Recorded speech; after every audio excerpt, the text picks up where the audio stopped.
Guys welcome back to my YouTube channel Godavari అమ్మాయి కబుర్లు. ఇందాకైతే మీకు ఆవకాయ పచ్చడి ఎలా పెట్టాలో చెప్పాను కదా. ఇప్పుడు బెల్లం ఆవకాయ పచ్చడి ఎలా పెట్టాలో మా అమ్మమ్మ అయితే చెప్తారు. మా అమ్మమ్మ వాయిస్ నచ్చింది అనుకుంటున్నాను అనమాట. అందరూ బాగున్నారండి? ఎలా ఉన్నారండి? మరి మనమండి ఇప్పుడు కారవావకాయ పెట్టేసుకున్నాం కాబట్టి అండి బెల్లవావకాయ పెట్టుకుందామనండి. బెల్లవావకాయకి ఏమేమి కావాలంటేనండి సేమ్ అలాగే అండి కొంచెం ముక్కలకేనండి, మళ్ళీ చీర ఆవపిండి అండి, చీర కారం అండి, తౌడున్నరసాలు ఉప్పు వేసుకునండి, మెంతులు, వెల్లుల్లిపాయలండి, కూర మాత్రం ఎండబెట్టుకునండి, బెల్లం కూర వేసుకుని కేజీ బెల్లం కుందు కూరాలండి. మంచి బెల్లం బాగా ఎండాకండి ముక్కలు ఎండబెట్టి కలుపుకోవాలండి. కానీ ఇప్పుడు ఇక్కడ అయితే మాకు వర్షవత్తం వల్ల అండి ముక్కలు ఎండలో పెట్టలేదు. కలిపేసుకున్నాకండి 2-3 రోజులు ఎండలో పెట్టాలండి. ఇది మళ్ళీ మంగళవారం తిరగేసుకోవాలండి.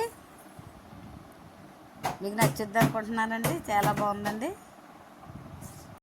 మా అమ్మమ్మ వాయిస్ అయితే మీకు నచ్చింది అనుకుంటున్నాను అనమాట. ఇప్పుడు మీకు వాయిస్ రికార్డ్ ఇచ్చింది లాస్ట్ వీడియోలో. ఈ వీడియోలో మా అమ్మమ్మ అయితే బాగా చెప్పారు కదా. నేను లాస్ట్ వీడియో చూసుకుని అయితే చాలా అంటే చాలా నవ్వుకున్నాను అనమాట. మా అమ్మ వాళ్ళ అమ్మమాట, మాకు అమ్మమ్మ అవుతుంది. పచ్చడి అయితే టేస్ట్ చూస్తుంది అనమాట. ఆంటీ నాకు ఇచ్చారు. చాలా అంటే చాలా బాగుంది గైస్. నాకైతే చాలా అంటే చాలా నచ్చింది. బెల్లం పచ్చడి మాట. ఇప్పుడు ఇదంతా ఒక బాక్స్లోకి అయితే వేసేస్తున్నారు. ఆంటీ నాకైతే మళ్ళీ ఒక ముక్క అయితే ఇచ్చారు. బెల్లం కదా ఇది, మామూలుది అయితే కొంచెం బాగా పచ్చి పచ్చిగా ఉంటుంది, బెల్లంది అయితే తీగా ఉంటుంది కాబట్టి తినేసనమాట.